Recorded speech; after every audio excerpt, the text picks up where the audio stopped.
Sometimes dancers think of the toes doing the pointing. And even teachers are telling you, point your toes.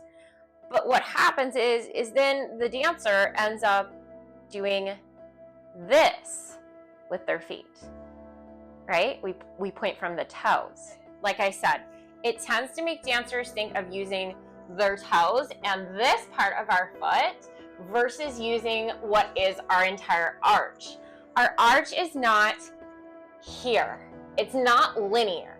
So it's not like a straight line that goes down through the middle of your foot. That's actually your plantar fascia. But your arch is like a diamond.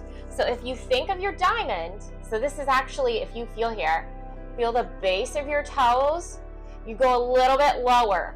This kind of like a gap in here, move your foot around here. That's your transverse arch, and that runs this way, horizontally.